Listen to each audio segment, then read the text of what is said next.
Hello students, engineering ग्राफिक्सचा paper जवळ आलेला आहे आणि काही इम्पॉर्टंट टिप्स, काही इम्पॉर्टंट गोष्टी तुम्हाला लक्षात ठेवायच्यात एक्झाम सॉल्व्ह करत असताना या व्हिडिओच्या माध्यमातून आपण बघणार आहोत. अजून एक नवीन गोष्ट, जानेवारी 2024 ला मी हा व्हिडिओ बनवतो आहे.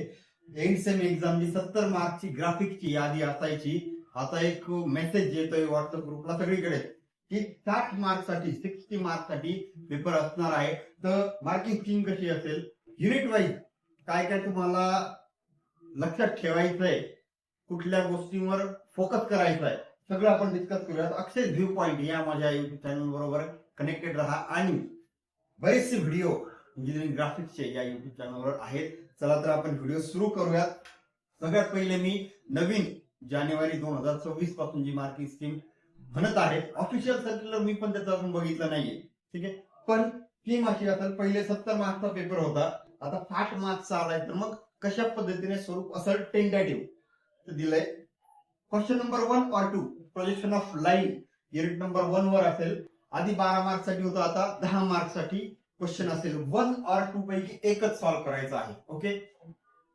क्वेश्चन नंबर 3 और 4 unit number 2 projection of plane 10 मार्क्ससाठी क्वेश्चन आहे. ठीक आहे. कोणत्या टाईपचे प्लेन विचारले जातील काय ते सगळं आपण डिस्कस करणार आहोत. क्वेश्चन नंबर 5 आणि 6 बघा. आता engineering core and DLS of solid 12 मार्क्ससाठी दोन्ही मिळून आहे. म्हणजे काय, इंजिनिअरिंग कोर 6 मार्क्ससाठी विचारतील आणि डीएलएस 6 मार्क्ससाठी एक एक क्वेश्चन असेल. क्वेश्चन नंबर 5 मध्ये ए आणि बी, 6 मध्ये ए आणि बी, दोन्ही पैकी एकच सॉल्व्ह करायचा, आयदर 5 और 6. Question number 7 and 8 orthographic projection और सेक्शनल ऑर्थोग्राफिक प्रोजेक्शन 14 मार्क्ससाठी क्वेश्चन असतात. 14 मार्क खूप जास्त इम्पॉर्टंट तो ऑर्थोग्राफिक प्रोजेक्शन असेल, कारण हे जर कळालं तरच आयसोमेट्रिक प्रोजेक्शन क्वेश्चन 9 और 10 तो 14 मार्क्ससाठी असे येतात, ते 60 मार्क्स. ओके. तर काही स्टुडंट जे बॅकलॉगची एक्झाम आता पण देत आहेत जानेवारी 2024 मध्ये, त्यांना 70 मार्क्सचाच असेल. आता सगळ्यात महत्वाचं विषय, टायमिंग किती असेल. 4 तास वेळ असतो 100 मार्कच्या क्वेश्चन पेपरला. 70 मार्कचा जर क्वेश्चन पेपर असेल तर 3 तास वेळ असतो. आता 60 मार्कचा आहे, तुमच्या क्वेश्चन पेपरवर टाइम येईल ऑब्वियस. एक तर 3 तास किंवा त्यापेक्षाही कमी वेळ त्या ठिकाणी दिलेला असेल. फर्स्ट टाइम आहे त्यामुळे मी आता त्यावर बोलत नाही, पण 3 तासापेक्षा थोडासा कमी वेळ असेल असं तुम्ही कन्सिडर करून चाला 60 मार्कसाठी. ओके. 3 तास आले तर वेल अँड गुड, बेटर असेल. ठीक आहे. आता युनिट वाईज आपण बघूया काय काय गोष्टी तुम्ही कुठे कुठे फोकस करायचा. Projection of line unit number 1 जे आहे, 7 पॅरामीटर महत्वाचे बघा. याचे क्वेश्चन तुम्ही माझ्या युट्यूब चॅनलला ग्राफिक्स प्लेलिस्ट आहे, प्रोजेक्शन ऑफ लाईन, प्लेन, सर्व युनिटचे अगदी क्वेश्चन डिटेल मध्ये सांगितलेले आहेत, एकदा ते बघा. पण एक्झाम मध्ये सॉल्व्ह करताना बघा, टू लेंथ थीटा फाय ह्या 3 गोष्टी, एलिव्हेशन लेंथ अल्फा, प्लान आणि बीटा, अशा टोटल 7 गोष्टी तुम्हाला लक्षात ठेवायच्या आहेत. ट्रू लेंथ जी काही दिलेली असेल, गिवन असेल किंवा ओरिजिनल लेंथ ऑफ लाईन, ठीक आहे, तर ती असेल. त्या लाईन बरोबर थीटा आणि फाय हे अँगल असतात. Theta always above X Y line, phi always below X Y line. True length बरोबरच असते. इलिव्हेशन लेंथ बरोबर अल्फा अँगलच असतो आणि इलिव्हेशन लेंथ त्याचबरोबर alpha always above X Y line. Elevation length म्हणजे front view. Plan length always below X Y line. Plan length बरोबर beta हा अँगल असेल. ठीक आहे. आता जनरली अशा टाईपचा प्रॉब्लेम म्हणजे सोल्युशन तुम्ही देतात त्या प्रॉब्लेमला क्वेश्चन नंबर मेन्शन करायला विसरू नका, बरेचसे स्टुडंट मिस्टेक होऊ शकते. आता बघा, कम्प्लीट डायग्राम मध्ये कम्प्लीट डायग्राम सॉल्व्ह कसं करायचं ते तुम्ही व्हिडिओ, बाकीचे व्हिडिओ बघा, डिस्क्रिप्शन मध्ये मी टाकतो. पण ही डायग्राम आल्यानंतर एक लक्षात ठेवा की कम्प्लीट डायग्राम मध्ये एलिव्हेशन लेंथ आणि प्लान लेंथ एवढंच डार्क असेल, बाकी सर्व faint including X Y line. कुठल्या, समजा आता तुम्ही ही A dash B one dash true length आहे, इथपासून जर तुम्ही प्लान लेंथ ऑब्टेन करताय ना, तर एरो हेड आलाच पाहिजे. ठीक आहे. एरो हेड कसं ड्रॉ करायचं तो तुमच्या ग्राफिक्सच्या बुक मध्ये दिलेला आहे, त्यानुसार करा. A dash B dash C dash X Y लाईनच्या वरती म्हणजे फ्रंट व्ह्यू मध्ये नाव असतील. A B C D J काही असेल ते एक्स वाय लाईनच्या खाली नाव असेल. Front view of locus of point B आणि top view of locus of point B द्यायला विसरू नका. कोणतंही naming A dash B dash हे द्यायला विसरू नका. इव्हन एक्स वाय लाईन हे सुद्धा नाव तुम्हाला द्यायचं आहे. ओके. हे जे पॅरामीटर्स आहेत ना, फॉर एक्झाम्पल यापैकी गिव्हन असेल, ट्रू लेंथ आहे, थिटा आहे, अजून फाय आहे, तर गिव्हन डेटा वरती लिहा आणि अँसर जे असतील या 7 पैकी ते तुम्ही इथे खाली किंवा राईट साईडला असे टॅब्युलेट करू शकता. इथे डिफरन्शिएट होतं. ठीक आहे, हे देणं आवश्यकच आहे आणि इथं मेन्शन करा थिटा कुठे आहे, फाय कुठे आहे, ईएल काय, ट्रू लेंथ कुठे आहे, हे इथं मेन्शन करा आणि ऍक्च्युअल डायमेन्शन्स ते तुम्हाला इथे लिहायचं. ठीक आहे, प्रोजेक्शन ऑफ प्लेन. एवढे बघा तुमच्या समोर प्लेन दिलेले आहेत. आता तुम्ही बघाल की इथं प्लेनच्या ऐवजी प्लेन, लॅमिना, सरफेस, प्लेट असे वर्ड युज केले जाऊ शकतात एक्झाम मध्ये. कुठल्या तर triangular plane, pentagonal plate, hexagonal lamina असे कुठलेही वर्ड युज केले जाऊ शकतात. ट्रायंगल मध्ये isosceles triangle, equilateral triangle. Square, आता हे शेप मी तुम्हाला एक एक सांगणार आहे. पोझिशन कशा आहे, स्क्वेअर म्हणजे इक्वली इन्क्लाइन पोझिशन काय, साइड बेस काय, कॉर्नर बेस काय, पुढच्या स्लाइड मध्ये सांगू. Square, pentagon, hexagon, rectangle, trapezium, rhombus, semi circle, circle यापैकी कुठल्याही 2 प्लेनवर तुम्हाला क्वेश्चन विचारतील आणि एक कंपल्सरी सॉल्व्ह करायचा आहे. ओके, आता बघा जनरल प्रॉब्लेम सोल्युशन असं असतं. ठीक आहे, तर हॉरिझॉन्टल प्लेनवर इन्क्लिनेशन तुम्हाला असेल बघा. इथं बघा एक रेग्युलर मेथड आणि auxiliary plane method. Regular method मध्ये काय होतं की ही डायग्राम आहे, top view, front view. Second step top view, front view आणि हे इकडे असं टोटल 6 डायग्राम्स रेग्युलर मेथड मध्ये येतात. ऑक्झिलरी प्लेन मेथड जर असेल तर 5 डायग्राम येतात. एक्झाम मध्ये वेळ जर वाचवायचा असेल तर द बेस्ट मेथड ही आहे. ओके, पण जर मेन्शन केलं असेल ऑक्झिलरी प्लेन मेथड यूज करा तर तीच यूज करावी लागेल. ठीक आहे, अदरवाईज तुम्ही दोन्हीपैकी कुठलीही मेथड यूज करू शकता. नाही, लक्षात हे ठेवायचंय की पोझिशन ऑफ प्लेन म्हणजे काय, ही जी पोझिशन दिली ना हेक्सागोनल, परपेंडिक्युलर आहे की पॅरलल आहे ते डिटेल मी तुम्हाला सांगतो. एकदम बेस्ट सोल्युशन त्याचं सांगतो मी कसं फाइंड आउट करायचं. पेंटागॉन, पॅरलल की नियर टू ऑब्झर्वर काय असतं हे पुढच्या स्लाइड मध्ये सांगतो मी तुम्हाला.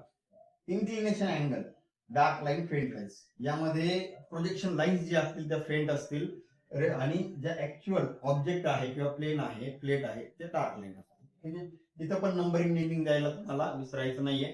फ्रंट व्ह्यू, टॉप व्ह्यू हे प्रॉपरली मेन्शन करा.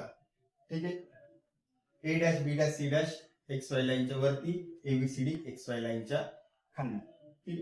इन्क्लिनेशन अँगल हा आणि पुढचा दोन्हीही अँगल द्यायला विसरायचं नाही. आता बघा स्क्वेअर. स्क्वेअर एक असेल की रेस्टिंग ऑन साइड आणि resting on corner. Resting on कॉर्नरला इक्वली इन्क्लाइन पोझिशन असं म्हटलं जातं. हा वर्ड सेंटेन्स बराच वेळेस युज केलं जातं एक्झाम मध्ये. ठीक आहे, परपेंडिक्युलर पोझिशन किंवा पॅरलल पोझिशन हेच असेल. परपेंडिक्युलर टू व्हर्टिकल प्लेन किंवा perpendicular to X Y line हीच केस. ठीक आहे, इक्वली इन्क्लाइन ही केस. ठीक आहे, आता बघा पेंटागॉन. आपल्याला माहिती आहे की पेंटागॉनचा अँगल 108 डिग्री असतो, इनसाइड अँगल 108 डिग्री. तर तो तुम्हाला ड्रॉ करायचा आहे. पण पेंटागॉन मध्ये 4 केसेस वेगवेगळ्या येऊ शकतात. ठीक आहे, 4 केसेस. ठीक आहे, आता जनरली बघा एक्स वाय लाईन जी असते त्या एक्स वाय लाईनच्या वरती फ्रंट व्ह्यू असतो. हे जे मी तुम्हाला सांगणार आहे ना प्लेन मध्ये पण तुम्हाला युज होईल आणि तुम्हाला डेव्हलपमेंट ऑफ लॅटरल सरफेस त्यामध्ये खूप जास्त युज होणार आहे. ठीक आहे, ही पोझिशन करेक्ट आली तरच पुढचा प्रॉब्लेम करेक्ट येईल. पेंटागॉन मध्ये पॅरलल टू व्हीपी आणि परपेंडिक्युलर टू व्हीपी असं असतं. ठीक आहे, तर आता पॅरलल टू व्हीपी यामध्ये 2 परत केसेस येतील. बघा ही साइड पॅरलल आहे एक्स वाय लाईनला किंवा आपण म्हणूया की ही साइड पॅरलल आहे एक्स वाय लाईनला. प्रोजेक्शन हे नंतर येतील. आता ह्या 2 केसेस अशा आहेत की बघा ही जी केस आहे पॅरललच आहे पण parallel edge of base is near to observer. ऑब्झर्वरच्या जवळ आहे हा बेस पॅरलल साइड, मग ही केस येईल. अवे फ्रॉम ऑब्झर्वर आहे तर मग हे बघा ही केस येईल. दोन्हीही पॅरलल कंडिशन आहेत पण near to observer parallel edge आणि अवे फ्रॉम ऑब्झर्वर इथून ऑब्झर्वर असेल ही पॅरलल एज त्याच्यापासून दूर आहे. ओके, तर प्रोजेक्शन नंतर येतील. ही झाली पॅरलल टू व्हीपी कंडिशन पेंटागॉनची. ओके, आणि आता परपेंडिक्युलर टू व्हीपी तर तुम्ही हे ड्रॉ करा किंवा हे ड्रॉ करा चालेल. तर ह्या दोन्ही केस किंवा रेस्टिंग ऑन कॉर्नर हे perpendicular to X Y line असं ते होईल. ठीक आहे, हे मी डिटेल मध्ये डीएलएसच्या पेंटागॉनचा जो प्रॉब्लेम आहे त्यामध्ये एकदम स्टेप बाय स्टेप समजून सांगितलंय. तो व्हिडिओ तुम्ही अवश्य बघा. ओके, हेक्सागॉन कॉर्नर बेस आणि साइड बेस. ठीक आहे. Engineering curve and development of lateral surfaces. Engineering curve एवढ्या टाईपचे आहेत आणि डीएलएस याच जे आहेत ना, प्रिझम, सिलेंडर, कोन, पिरामिड, एवढ्यावरच क्वेश्चन विचारतात, याच्या बाहेर नाही. एक प्लस पॉइंट असा आहे की इलिप्स, पॅराबोला, हायपरबोला ह्या इझी आहे प्रॉब्लेम सॉल्व्ह करायला ऍज कम्पेअर टू प्लेन किंवा मग ऑर्थोग्राफिक किंवा आयसोमेट्रिक. ठीक आहे. तर इलिप्स, पॅराबोला, हायपरबोला यापैकी एक प्रॉब्लेम आणि ऑरला हेलिक्स, सायक्लॉइड, इन्व्हॉल्यूट, स्पायरल यापैकी एक प्रॉब्लेम कंपल्सरी विचारला जातो. तर मेथड्स वेगवेगळे आहेत. म्हणजे इलिप्स 3 टाईपनी सॉल्व्ह करता येतो. पॅराबोला अगेन 2 टाईप आहेत, डायरेक्ट्रिक फोकस मेथड, रेक्टँग्युलर मेथड. ठीक आहे. या गोष्टी तुम्हाला मी त्या डिटेलमध्ये त्या व्हिडिओमध्ये सांगितलेल्या आहेत इंजिनिअरिंग कर्व्हच्या. ते स्टडी करा, तुम्हाला हेलिक्स काय असतं सिलेंडरवर आणि कोनवर समजून जाईल. ठीक आहे. हे थोडंसं अजून मी येतो पुढच्या स्लाइडमध्ये सांगतो. त्याआधी हे जे आहे ना, DLS of prism, cylinder, cone, pyramid, इथं थोडं फोकस करूया. या टाईपच्या डायग्राम आपण बघतो. ठीक आहे. प्रिझम आहे, कोन आहे. आता याचे डेव्हलपमेंट ना काही लॅटरल असतील आणि काही रॅडियल. कशा तर बघा, आणि काय काय लक्ष द्यायचंय. ही झाली DLS of cylinder. Circle dark असेल, ठीक आहे, रेक्टँगल डार्क असेल. सर्कल मध्ये 1 2 3 4 नाव द्यायचंय आणि इथं 1 डॅश 2 डॅश 3 डॅश असे नाव द्यायचे. ओके. डेव्हलपमेंट मध्ये तुम्हाला 12 इक्वल पार्ट जर केले तर बेटर असतील सर्कलचे. काही बुक मध्ये 8 इक्वल पार्ट असे केलेले आहेत. ओके. 12 पार्ट केलेले बरे असतील असं माझं ओपिनियन आहे. डायग्राम करेक्ट येतात. पायडी हे डिस्टन्स शो करावंच लागेल. आता इथे बघा ABCD, A dash B dash C dash, capital A, capital B, capital. Development मध्ये कॅपिटल लेटर्स यूज केले जातात. डायमेन्शन इथे, इथे आणि इथे द्यायला विसरू नका. ठीक आहे. आता ही कॉर्नर बेस पोझिशन आहे, त्यानुसार ही डायग्राम येईल. डीएलएस ऑफ पिरामिड आणि कोन ही रेडियल डेव्हलपमेंट येते. बघा, पिरामिड मध्ये 2 व्हेरिएशन्स येऊ शकतात. कसे? O डॅश C डॅश, इथं इन्क्लाइन आहे, इथं स्ट्रेट आहे, OC लाईन. मग डायरेक्टली या लाईनला पॅरलल येईल. हे बरेच मुलं मिस्टेक करतात. इथं थोडंसं केअरफुली लक्ष द्या. या लाईनला ऍज इट इज पॅरलल येईल आणि मग ती रेडियल डेव्हलपमेंट होईल. ठीक आहे. आता जर ही पोझिशन केअरफुली बघा, आता अशी जर पोझिशन असेल, तुम्ही पिरामिडची डेव्हलपमेंट करताना ह्याला पॅरलल घ्या. पण ही पोझिशन बघा आता चेंज होतीये. ही जर पॅरलल किंवा परपेंडिक्युलर बेस असेल तर O डॅश C डॅश हे जे आहे OC इथं पण इन्क्लाइन आहे आणि इथे पण इन्क्लाइन आहे. या केसमध्ये स्ट्रेट करून घ्यावं लागतं. ही मेथड आहे ना, स्ट्रेट लाईन ड्रॉ करा, हे वरती घ्या, वरती प्रोजेक्ट करा, जॉईन करा आणि या लाईनला पॅरलल येईल OC जे काय असेल ते. ठीक आहे. कॅपिटल लेटर C कडे. ठीक आहे. तर हे व्यवस्थित डिटेलमध्ये मी त्या प्रॉब्लेम्स मध्ये सांगितलेलं आहे. डिस्क्रिप्शन बॉक्स मध्ये मी त्या लिंक शेअर करतो किंवा माझ्या युट्यूब चॅनलला गेलं तर प्लेलिस्ट आहे बघा ग्राफिक्सची, त्यामध्ये युनिट नंबर 1 पासून तर एंड पर्यंत मॅक्झिमम प्रॉब्लेम सॉल्व्ह केलेले आहेत. नक्की ते बघा. डीएलएस ऑफ कोन, ठीक आहे, सर्कल, रेक्टँगल ह्या साइड्स डार्क करायचा. इनसाइड जे असतील ना हे केलेले पार्ट ते फेंट असतील. काही position in top view, pentagon, hexagon properly indicate करा. डार्क लाईन, नंबरिंग, नेमिंग आणि रेडियल डेव्हलपमेंट कोणसाठी ह्या गोष्टी विसरू नका. आता बघा इंजिनिअरिंग कर्व्ह मध्ये ellipse, parabola, hyperbola. Ellipse directrix focus method, parabola, hyperbola directrix focus मेथडने सॉल्व्ह करता येतो. रेक्टँग्युलर मेथड सुद्धा आहे. इन्व्हॉल्यूटचा असा विषय की आतापर्यंत बऱ्याच एक्झामला इन्व्हॉल्यूट ऑफ सर्कल हे विचारलं गेलेलं आहे. ओके. हेलिक्स ऑन सिलेंडर आणि आर्किमिडीज स्पायरल डायग्रामची इझी आहे, फक्त त्याला तेवढा वेळ तुम्हाला द्यावा लागेल. ठीक आहे. हे सॉल्व्ह करत असताना तुम्हाला जे इलिप्स आपण ड्रॉ करतो, जो पॅराबोला ड्रॉ करतो, ठीक आहे, तर ते डार्क करायचं आहे आणि त्याला नेमिंग पण द्यायचं. ठीक आहे. नेमिंग, नंबरिंग प्रॉपरली इंडिकेट करा. आता बघा ऑर्थोग्राफिक खूप जास्त महत्वाचा टॉपिक आहे. बरेचसे मुलं हा इनकम्प्लीट करतात प्रॉब्लेम, म्हणजे फ्रंट व्ह्यू टॉपिक सॉल्व्ह करतात, साइड व्ह्यू पेंडिंग राहतात. तसं करू नका. माझं पर्सनल ओपिनियन आहे की ऑर्थोग्राफिक तुम्ही तीनही व्ह्यू सॉल्व्ह करा. तर बघा हे जे प्रॉब्लेम्स आहेत ना, तर या टाईपचे प्रॉब्लेम्स विचारले जातील. मला जर वेळ मिळाला एक्झामच्या आधी तर मी याच्यावर एक डिटेल व्हिडिओ थोडासा मोठा बनवण्याचा प्रयत्न नक्की करेल. ठीक आहे, पण या डायग्राम जर तुम्हाला सॉल्व्ह करता येत आहेत ना तर तुम्हाला ऑर्थोग्राफिक इझी जाईल. ठीक आहे, बघा front view, top view, side view, dimensioning proper हे तुम्ही द्यायलाच पाहिजे, ते विसरू नका. ठीक आहे,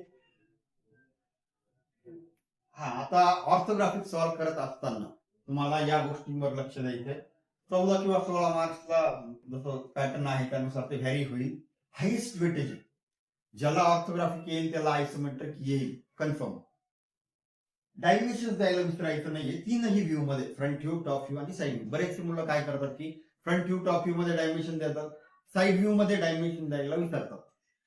तसं करू नका. मार्क्स हे वेटेज आहे साइड व्ह्यूला पण, आणि साइड व्ह्यू जो आहे ना RHSV की LHSV मेन्शन करा, फक्त साइड व्ह्यू असं लिहू नका. RHSV किंवा LHSV जो विचारला असेल, जो ड्रॉ केला असेल तो लिहा. प्रॉपर लाईनवर dark line, faint line, centre line, dotted line, continuous line, thick line, thin line, सगळ्या गोष्टी ज्या त्या प्रॉपरली इंडिकेट करा. ओके, सर्कलला आणि सेमी सर्कलला डायमेन्शन कसे दिले पाहिजे. ठीक आहे, एरो हेड कसे प्रॉपरली ड्रॉ करायचे, लीडर लाईन कुठे एक्सटेंड करायची हे विसरू नका. Even front view, top view, side view हे नेमिंग पण द्या. जर सेक्शनल ऑर्थोग्राफिक असेल तर सेक्शनल फ्रंट व्ह्यू असं सुद्धा नाव तुम्हाला द्यायचंय. ओके, साइड व्ह्यू आयडेंटिफाय करा. ठीक आहे, म्हणजे कधी कधी साइड व्ह्यू ड्रॉ करा असं मेन्शन केलं जातं, मग राईट हँड साइड व्ह्यू की लेफ्ट हँड साइड,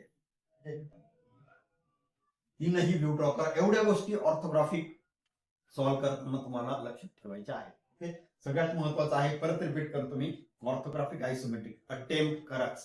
ठीक आहे, आता बघा आयसोमेट्रिक आपल्याला माहिती आहे की ही ऑर्थोग्राफिक म्हणजे हे दिलं जाईल तुम्हाला आणि 3 व्ह्यू ड्रॉ करायचे असतात. आयसोमेट्रिक मध्ये हे दिलं जाईल आणि हे ड्रॉ करायचंय. म्हणजे काय, थोडक्यात की रिव्हर्स प्रोसिजर आहे ऑर्थोग्राफिकच्या. तर त्याला मेथड आहेत, प्रॉपरली वेज आहेत कसं ते प्लॉट करायला पाहिजे, स्टेप बाय स्टेप मेथड आहेत. आयसोमेट्रिक व्ह्यू आणि प्रोजेक्शन या दोन्हीमध्ये डिफरन्स आहे, समजून घ्या. त्याचा देखील व्हिडिओ एकदम डिटेलमध्ये व्ह्यू काय प्रोजेक्शन काय असं मी या चॅनलला टाकलेला आहे, तो नक्की बघा. सगळ्यात महत्वाचा पॉइंट जर काही असेल आयसोमेट्रिक मध्ये, तुम्ही त्या एजेस वगैरे सर्व ड्रॉ करता, बॉक्स ड्रॉ करता. Circle, isometric circle by 4 centre method हे प्रॉपरली ड्रॉ करा. कधी कधी ते हाफ सर्कल विथ थिकनेस विचारतात. ठीक आहे, तिथं मिस्टेक करू नका. ते जर प्रॉपर ड्रॉ झालं ना, dark line, faint line including, तर मग तो जो चेक करणारे एक्झामिनर असतात त्यांना पण कॉन्फिडन्स असतो की अरे विद्यार्थ्याला प्रॉब्लेम कळालाय, लाईनवर बरोबर ड्रॉ केलंय, मॅक्झिमम मार्क्स मिळू शकतात. ठीक आहे, length, height, width properly observe जर झालं तुम्हाला तर कम्प्लीट डायग्राम करेक्ट येणार. आणि कोणत्या साईडला कुठला, म्हणजे लेफ्ट साईडला कुठली डायमेन्शन घ्यायचंय, राईटला कुठलं घ्यायचंय हे समजलंच पाहिजे. हा, आणि 30 डिग्री हे बरेच मुलं द्यायला विचारतात. आपण तिथून स्टार्ट करतो ना आयसोमेट्रिक, एक हॉरिझॉन्टल लाईन ड्रॉ करून ओ पॉइंट देतो, 2 लाईन ड्रॉ करतो. 30 डिग्री अँगल द्यायला विसरू नका. मी ह्याच्या सगळ्या गोष्टी सांगतोय तर त्या प्रत्येक गोष्टीला वेटेज आहे मार्क्स मध्ये.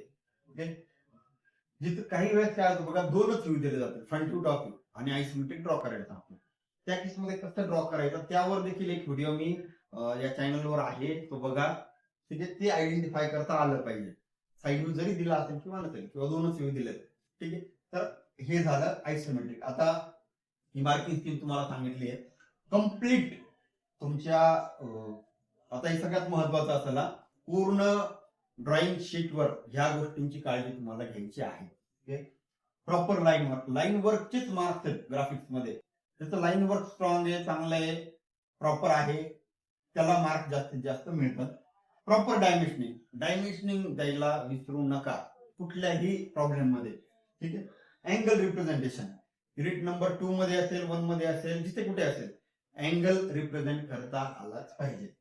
ठीक आहे, डार्क लाईन, फेंट लाईन हा लाईन वरचाच भाग आला. लेंथ, हाईट, विड्थ जिथे मेन्शन करायची आहे, आयडेंटिफाय करायची आहे. नंबरिंग, लेटरिंग, नेमिंग जिथे जिथे द्यायचंय तिथे अवश्य द्या. Identification and representation of inclination angle unit number 1 आणि 2. Position of object in front view आणि टॉप व्ह्यू. आता हे सगळीकडेच लागू होईल. युनिट नंबर 1 मध्ये ऑर्थोग्राफिक मध्ये सगळीकडेच ह्या ऑब्जेक्टची पोझिशन, टॉप व्ह्यू करेक्ट आला तरच फ्रंट व्ह्यू करेक्ट, आणि मग डेव्हलपमेंट करेक्ट किंवा लेंथ मध्ये बाकीच्या गोष्टी करेक्ट. ठीक आहे, इम्पॉर्टंट कर्व आणि त्याच्या मेथड त्या व्यवस्थित स्टडी करा. सगळ्यात महत्वाचं टाइम मॅनेजमेंट. मी मगाशी सांगितलं की 70 मार्कच्या पेपरला 3 तास वेळ दिला जातो ग्राफिक्सला. तर इथे आता 60 मार्क्स आहे तुमच्या क्वेश्चन पेपरवर प्रिंट होऊन येईल. ठीक आहे, त्यानुसार टाइम मॅनेजमेंट करा, प्रयत्न करा, ट्राय करा कव्हर करण्याचा. प्रॉब्लेम जो आहे ना, किंवा सगळेच प्रॉब्लेम दिलेल्या वेळेमध्ये कव्हर करण्याचा प्रयत्न करा. म्हणजे एका असं बरेच मुलं विचारतात बघा मला की 2च प्रॉब्लेम सॉल्व्ह केले तर पासिंग निघेल का? तसा काही विचार करूच नका. कम्प्लीट क्वेश्चन अटेम्प्ट करण्याचा, सगळेच क्वेश्चन अटेम्प्ट करण्याचा प्रयत्न करा. ठीक आहे, आता हे जे सेंटेन्स दिलंय ना, मुद्दामून दिलंय मी, try to solve at least 1 question. सगळ्यात महत्वाचं सेंटेन्स, सगळ्यात महत्वाचं. मला फक्त प्रॅक्टिस करतात युनिट नंबर 1 पासून 6 पर्यंत आणि डायरेक्ट एक्झामला जातात, तसं करू नका. हे महत्वाचं आहे. Try to solve at least 1 previous year question paper और मॉडेल क्वेश्चन पेपर और प्रिलिम एक्झाम क्वेश्चन पेपर. एक तरी क्वेश्चन पेपर प्रिलियमचा असेल, म्हणजे मी एक ऍटलीस्ट एक म्हणल्या, 2 सॉल्व्ह करा, 3 सॉल्व्ह करा, वेल अँड गुड, ते बेटर असेल. फक्त सॉल्व्ह करून चालणार नाही. And get it check from your subject teacher. तुमचे सब्जेक्ट टीचर जे कोणी असतील त्यांना तो पेपर सॉल्व्ह केलेला बरोबर 3 तास लावून सॉल्व्ह करा आणि चेक करून घ्या. जोपर्यंत तुम्ही हे करत नाही ना, तोपर्यंत फक्त प्रॅक्टिस करून एक्झामला जर गेला तर वेळ पुरत नाही बऱ्याचशा केसेसमध्ये, किंवा करेक्शन काय काय ते कळत नाही. तुम्हाला इथं हे चेक केल्यानंतर कळेल की आपल्या मिस्टेक कुठे कुठे झाल्या, कुठे मार्क्स जाते. कॉन्फिडन्स असतो ना आपल्याला, अरे मी अटेम्प्ट केलाय 16 मार्क्सचा ऑर्थोग्राफिक, पण मार्क्स पडले 4च का, असं का झालं? मार्क्स पडले 8च असं का झालं? तर ते तुम्हाला ज्यावेळेस पेपर चेक केल्या जाईल आधी, एक्झाम होण्याच्या आधी ड्रॉ करा दिलेला टाइम, दिलेल्या वेळेमध्ये, आणि चेक करून घ्या, आणि मग पेपरला तुम्ही अपियर व्हा. सगळ्यात महत्वाचं हे, कुठला पण एक नाही, 2 क्वेश्चन पेपर करा, 3 क्वेश्चन पेपर करा, ते चांगलं आहे. ओके, तर कुठलीही काहीही अडचण आली कधी तरी तुम्ही कमेंट बॉक्समध्ये कमेंट करा. मी ट्राय करेन तुमच्या क्वेश्चनला सोल्युशन देण्याचा. तुमच्या एक्झामसाठी, ग्राफिक्सच्या एक्झामसाठी best of luck. Akshay view point या युट्यूब चॅनल बरोबर कनेक्टेड राहा. होता होईल तेवढे एक्झामच्या आधी व्हिडिओ मी ग्राफिक्स रिलेटेड टाकण्याचा प्रयत्न करेल. व्हिडिओ शेवटपर्यंत बघितल्याबद्दल थँक्यू.